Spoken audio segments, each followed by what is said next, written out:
जब भी अहिल्या खंडेराव से रेणु की बात करने जाती है तो आखिर क्यों कुछ ना कुछ ऐसा होता है कि बात पूरी नहीं हो पाती है, बल्कि शुरू भी नहीं हो पाती है। नमस्कार दोस्तों, स्वागत है आपका आपके अपने चैनल हंग्री स्पिरिट्स में। हंग्री स्पिरिट्स देख रहे सारे दर्शकों का मैं अंजू शर्मा दिल से स्वागत करती हूँ। आपको याद होगा मैं बहुत सारे वीडियोस में ये बात करती हूँ, आज भी करूंगी क्योंकि ये बात जो है इस इंसिडेंट से बहुत ज्यादा रिलेटेड है। मैंने हमेशा आपको बताया है कि हर चीज का कोई ना कोई रीजन होता है, हर इंसान का जहां पे वो है वहां पे होना, वो बात करना, इसका कोई रीजन होता है। तो ये जो चीज हुई है, क्योंकि अहिल्या ने 2-3 बार ट्राई किया है कि खंडेराव को बात बताए, रेणु को लेके जो वो कर रही है वो उनसे शेयर करे, मगर कुछ ना कुछ ऐसा होता है कि वो बात कर नहीं पाती है। चलिए चर्चा करते हैं इसके ऊपर, मगर पहले वही गुजारिश, जिन्होंने अभी तक चैनल को सब्सक्राइब नहीं किया है कर लीजिए, साथ में दोस्तों बेल आइकन दबाइएगा ताकि आपको हमारे वीडियोस की नोटिफिकेशन मिलते रहें।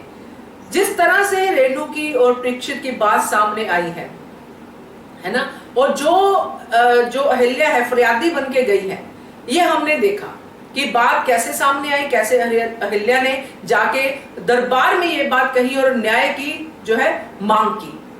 तो अब समझ में आता है कि आखिर अहिल्या की बात पूरी क्यों नहीं हो रही थी।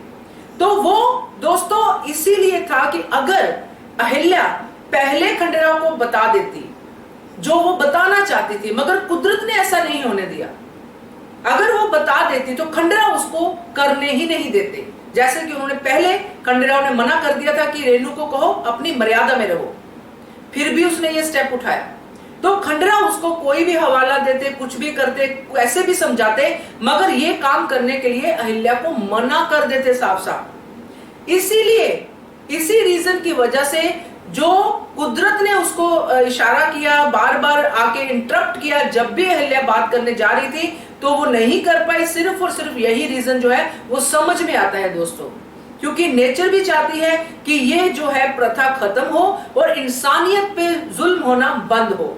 शिव जी भी यही चाहते हैं, जैसे कि कॉल पूरा हुआ है ना, जैसे हमने देखा कि अहिल्या को कैसे परमिशन मिल गई कि तुम बहुत सही कर रही हो अहिल्या बेटा, है ना, सॉर्ट ऑफ ऐसा ही पिता और बेटी का रिश्ता है उनका। तो ये समझ में आता है कि बार बार ये होना, उसके पीछे का रीजन ये समझ में आता है।